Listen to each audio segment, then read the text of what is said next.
Mbote na bino bonso ba ebolanda ka bongo vision plus chaîne oyo pesa bino ba vérité à solo chaîne oyo ememela bino ba information vrai bongo moko la lelo to kitaki bongo epa ya fils mukoko moko ya ba membre ya IDPS alobelaki maiki ezali koleka bongo na République démocratique du Congo alobeli makambo kasumba lesa alobeli makambo ya une année ya gouvernement et puis ça le information mususu bilo mo bolanda na point de presse oyo asali bongo na kati awa tozwa mi bongo na de bonhomme na 3e riz et sika wapi ba journaliste ba kebele pona koyoka makambo ya fils mukoko bolanda.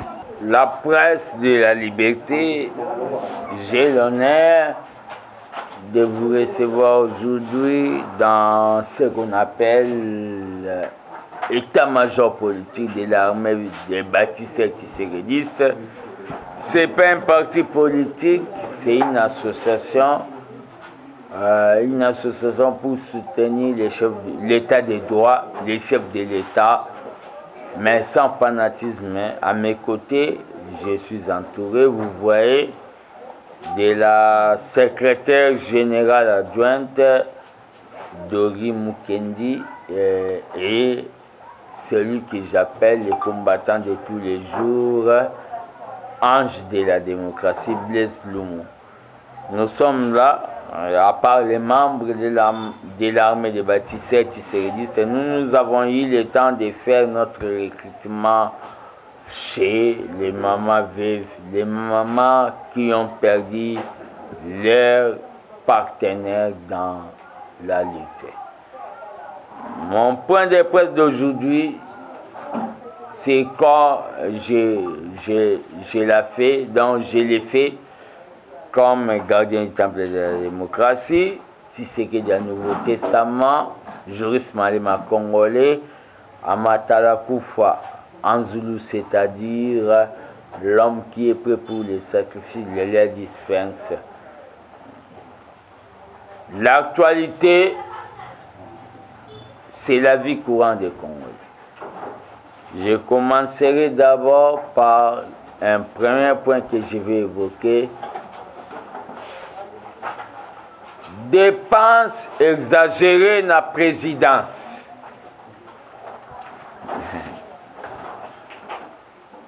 Sogi office et Sogi agence chargée des dépenses publiques.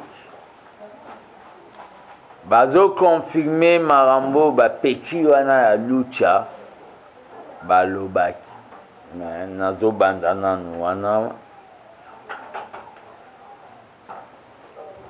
papa wana ya agence wana lobi l'air amona ba dépense à Kabila lobaki te muto atonga muto batonga gite lobi sora tongi lelo sekaza songi songi. C'est qu'il a démontré devant l'opinion oyo babengi kabilisme eyo eza na sani baolongola papa ozonga na bande touche.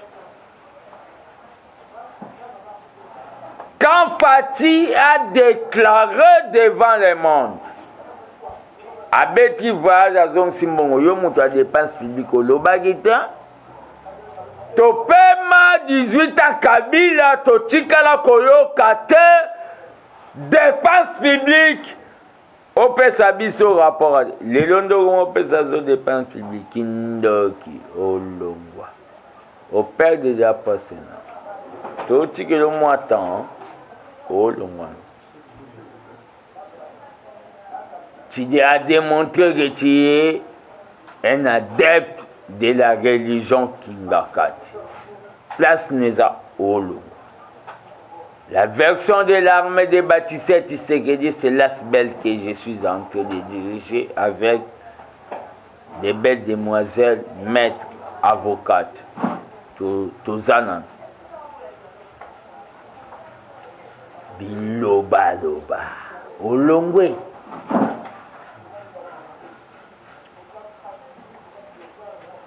Fatigué voilà donc si mon bolobati. Les lois de dépenses publiques c'est 16 millions. Non. Biloba loba mais yeba bolongwa déjà. Ndenge na lobi bozo longwa déjà. Ba olukelo ta maman moi salara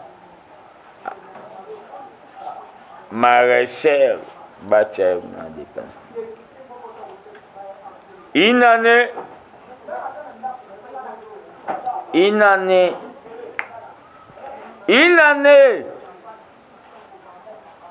il y a mandat ya président. Et Lukamba, zéro compétence. Maître, c'est ça, non? Zéro compétence. Et Lukamba, zéro compétence. Le président de la République doit prendre les mesures qui s'imposent. Il doit révoquer les messieurs en question Pépé Lukamba, selon l'armée des bâtisseurs, un mouvement politico-social. Pour qu'il nomme un informateur, j'espère un informateur pour qu'il aille identifier sa majorité, qu'on puisse avoir un Premier ministre actif. Lukamba, c'est un vieillard, c'est un pépé, c'est un cocoba, c'est un papa coco. Il a démontré noir c'est blanc, il n'est pas capable de soutenir le président de la République dans l'exécutif. Je vous ai appelé aujourd'hui tant regarder le temps plein, tout simplement pour donner les orientations de la politique, parce qu'il y a beaucoup de gens qui ne comprennent pas qu'on leur a donné les attributions, mais ils sont dans ce qu'on appelle la routine, les kabous et les kabous de consort. Une année, l'armée des bâtisseurs tisséquedistes, comme ça restait dans l'histoire, dans cette année 2020, va donner ce qu'on appelle, il avait donné le diplôme de mérite comme évangéliste de la libération Mukuna. Les gens n'ont pas cru, mais Mukuna, c'est le martyr littéraire des Congolais.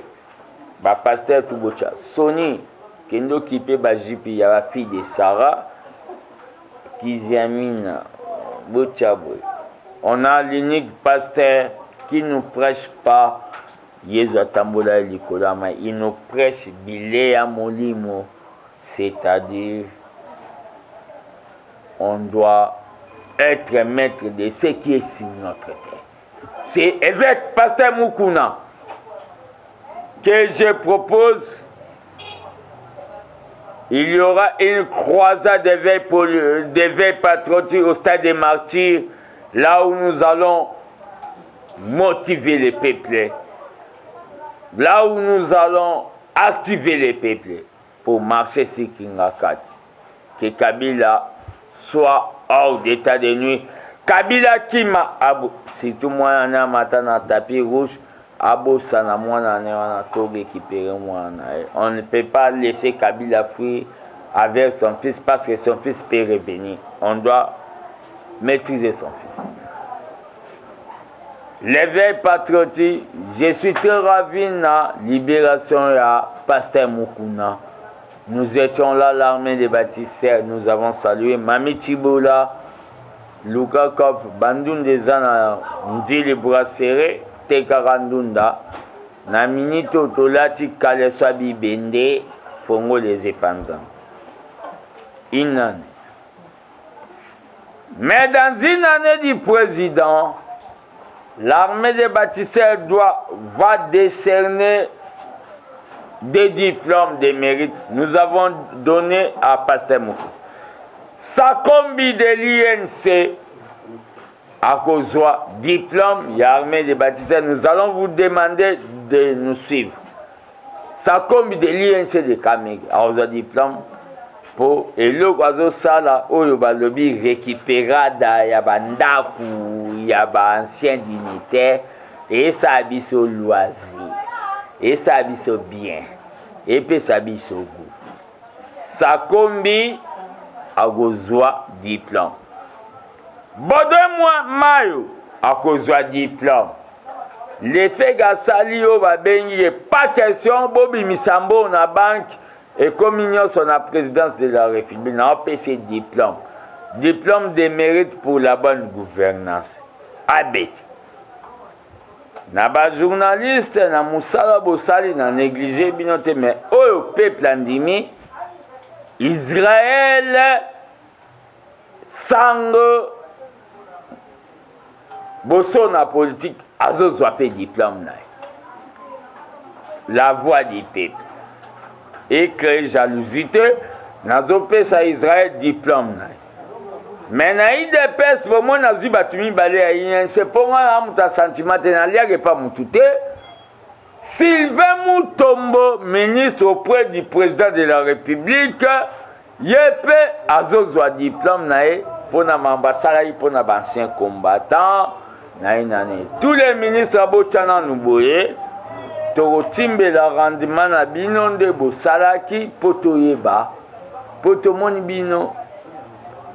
Ministre Affaires étrangères, j'ai oublié, selon le comité national, Mama Tumbanzeza azozwa diplôme na malgré bazote emele pona mamba passeport, yé pas sa diplomatie babengi convaincante akozwa diplôme na donc diplôme pona neo na ebite so na décembre mettre to bouli yango to Israël Mutombo Sylvain Mutombo Sakombi ministre ya Mambeta Mabele nao babengi Baudouin Mayo baoza ba diplôme na bango nanani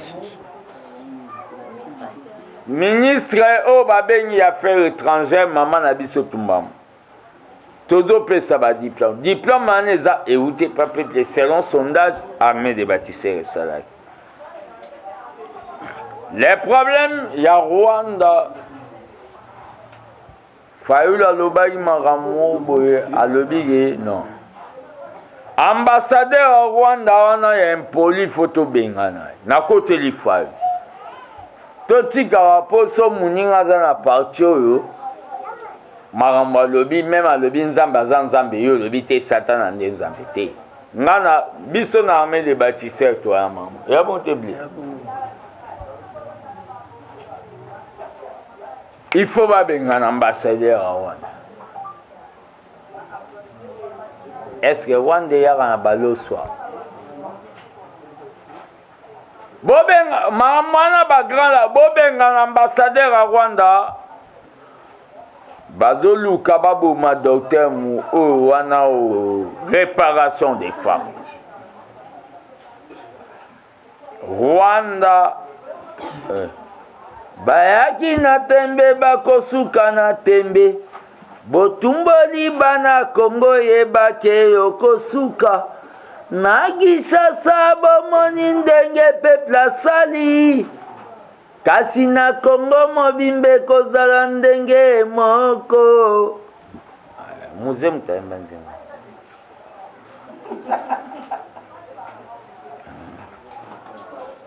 Rwanda sur le champ, pardon. Ambassadeur Fazonge Panama, n'a mon intérêt tous en Rwanda.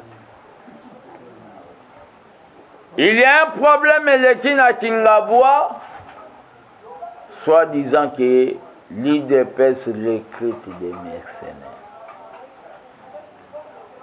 FCC, batwa Kabila, batwa Kingakati, batwa franc-maçonnerie, batwa mafia. Boti kakoko c'est la biso. Soki bozo rêver bo créer un incident. Combattant Kabila est en train de rêver à faire un coup d'état au Congo comme au Mali.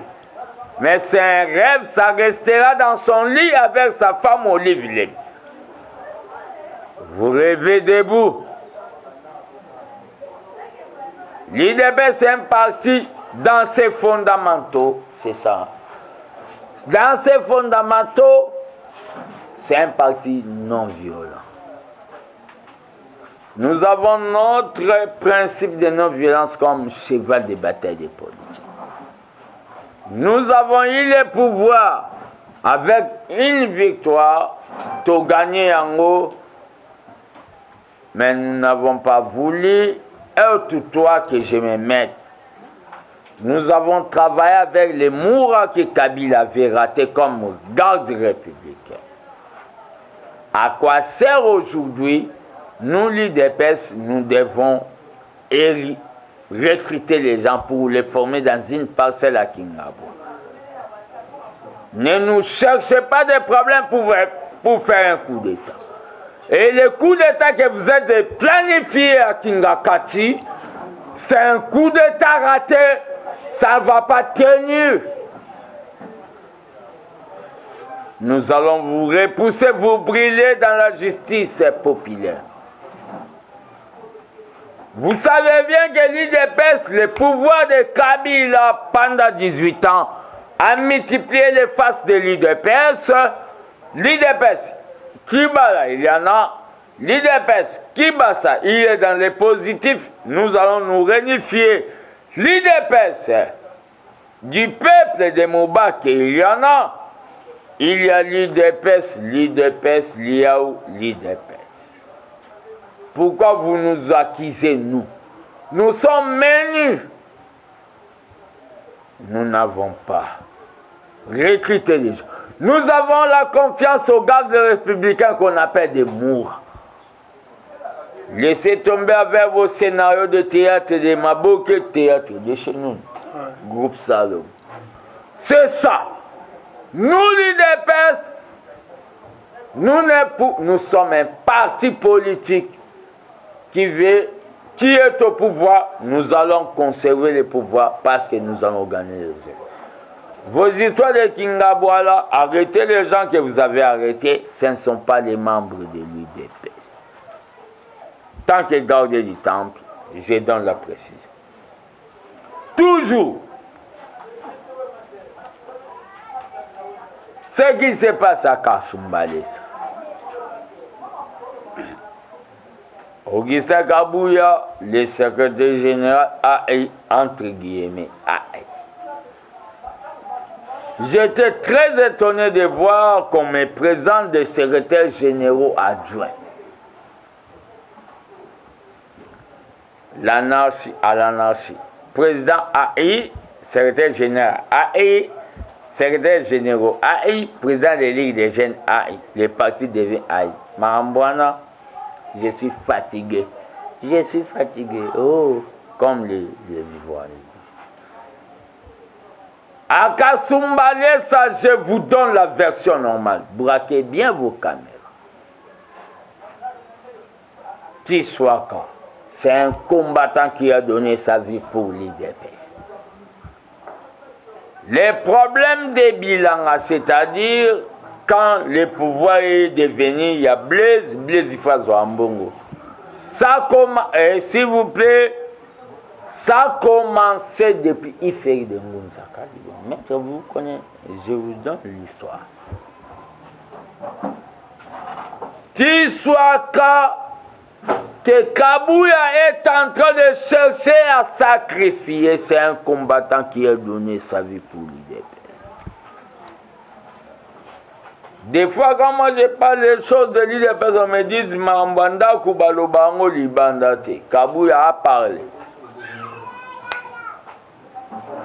Quand Kabouya cherche à devenir l'ami de Zoé et le gouverneur là du côté de Katumbalesa, moi je m'en fous. À ce moment, on tire sur les combattants de l'IDPS à Kasumbalesa. On a arrêté Tiswaka que je demande sa libération. Que tous les peuples de Kasumbalesa se mobilisent comme un seul homme pour la libération. Qu'est-ce qui s'est passé? La vraie version. Les combattants, comme tout Congolais du nord, du sud, de l'est et de l'ouest, comme tout Congolais, quand ils voient la fraude, ils peuvent dénoncer. Les combattants ont vu des tenues venir du Zambie, des tenues militaires. Des tenues militaires là, allaient où? C'était sous la commande de chef suprême des armées qui est fatigué. Non. Ils ont arrêté les tenues. Les pauvres citoyens, ils ont arrêté les tenues. Quand ils ont amené les tenues dans leur permanence de Bilanga, un commandant est venu pour récupérer les tenues. ils ont dit au commandant de signer la décharge. Et le commandant a signé la décharge. Les FCC, Diabolo, Satan, Machiavélique, Lucifer, ils ont pris cette image pour dire que les combattants de l'UDPS commencent à faire la loi au Katanga. Isaac, le président de Bilangala, quelqu'un qui est mené, qui est sans armes, comment il peut imposer aux 11 services qui sont dans la province de Kasumbalès? Les problèmes qu'il y a là, les députés de l'UDPS élus là-bas au Katanga, ils sont déjà achetés, débauchés par le pouvoir de Kabila de Kingakati. Ces députés-là ont diabolisé pour mettre un combattant qui a donné sa vie.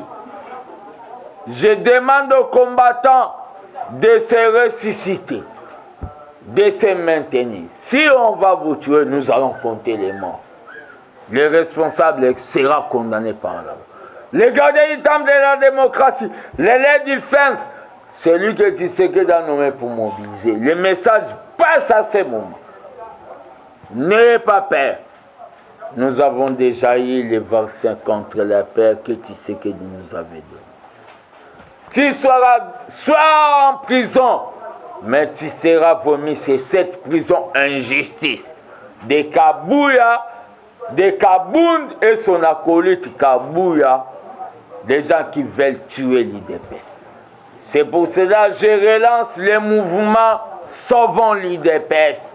C'est un mouvement nous devons hériter, nous devons conserver ce qui est de notre président, les sphinx de l'imité, mon père spirituel. Tu sois quand à Kasumbalès, ça tu seras libéré au nom de Tshisekedi, mon sphinx, mon leader.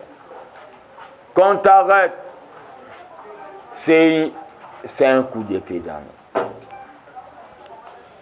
Par rapport à la réforme, ouais, c'est bon, on attend. Moi, je suis pour les réformes. C'est mon point de vue. Mais les réformes en question, et sous Garanamamba, Seigneur, ba gouverner Mbalo, il faut voter. C'est ça l'option qu'on a levée. Exactement, mutumwa uti poto ayeli biso o apesi sogi ba député baza 30 apesi ba 30 minutes ba voter qui n'est commis poubelle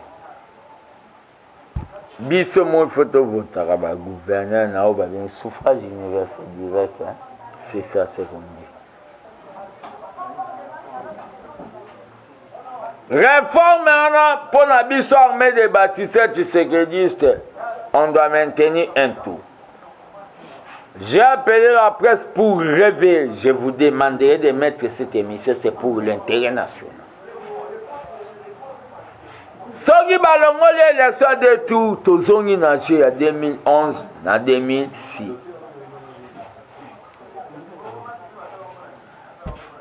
Na 2011 Batrisha, 2006 Batrisha, 2011 Batrisha.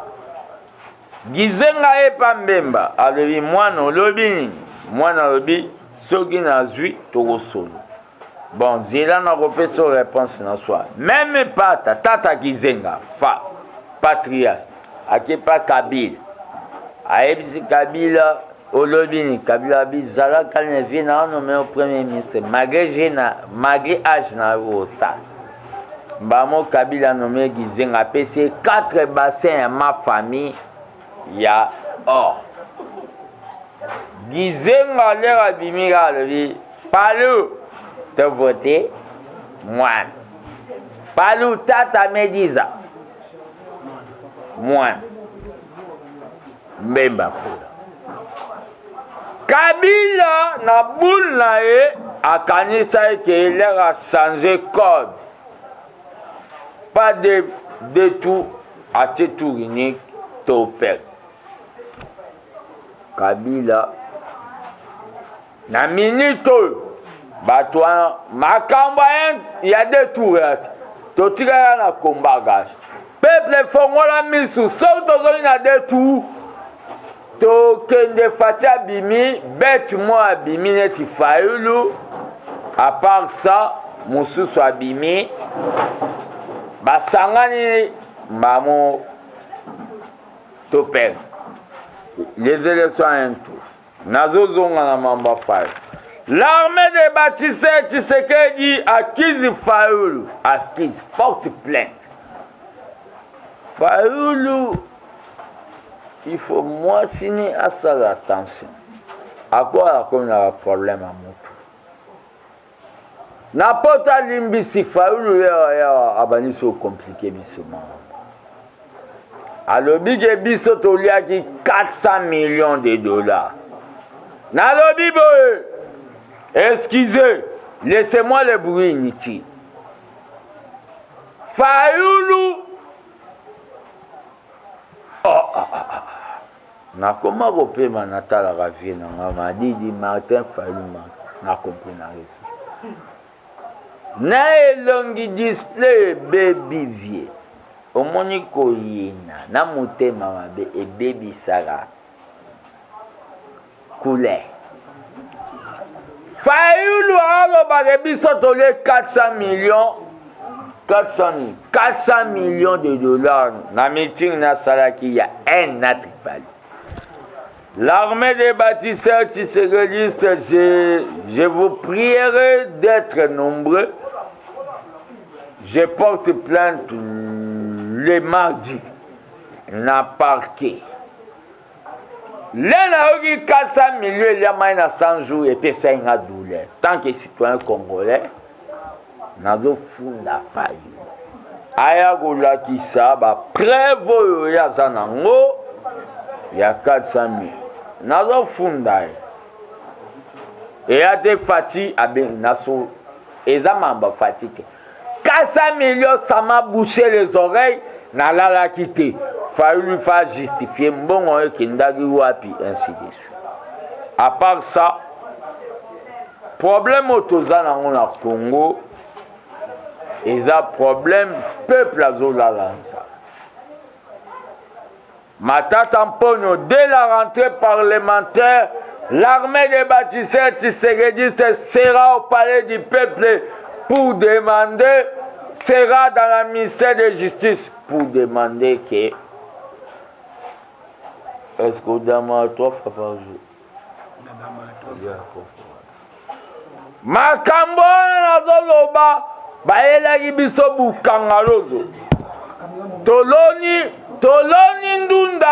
ndunda boti université Mapon. Matata Mponyo ba okanga. Il faut justifier biso. Je suis très ravi, ça c'est un mouvement politico-social. Armée des bâtisseurs tshisekidistes, la secrétaire adjointe c'est Maître Dori, c'est une avocat, un juriste. Je suis avec l'ange de la démocratie, parmi les gens qui sont fidèles vis-à-vis de moi. Le combat de l'IDPS, c'est ça le moment. Kolongola pite ya kabundu na kabuya na commission. Na le bilan. Le président aime les partis. Kabuya kabundu, bon, kolo tonga, wotoli tonga. Bozonga na parti, bo organiser parti, bo redynamiser parti pour toi un objectif à 2020. Exactement, on peut piéger Babilo au monde. Bozonga na nous. Bato pe bake, na pesi bango félicitations, moka ko soit Peter Kazadi. Moka kozwa Tete Kabwa, moka kozwa Patriarche Titengeyezu, moka kozwa Joana wana muluba wana wala mamba sans chou. Nde batindi bino wana c'est bon. Je souhaite au babengi ba bonne guérison. Na au babengi les pacificateurs jusqu'à présent le directeur du cabinet du chef de l'État Vital Kamerhe.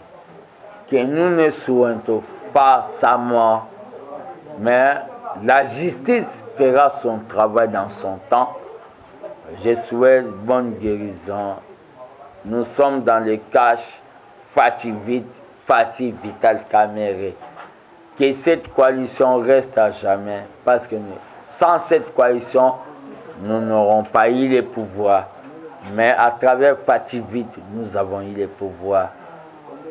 Que les démons de la séparation se dégagent. Merci, je vous ai. Merci bien mon beau Tolanda point de presse fils Mukoko makama lobe talika yemoko na yemoko kaka motasali point de presse wana biso tozaki wana kaka pona kozwa image po ekomela bino na niveau ya poto po boye ba makamnini ezali kolekana na mboka otikala malamu toza wana toujours kopesa bino ba information na oyo nyonso ezali koleka na mboka. Merci na yo Dodi ozaki na sima caméra.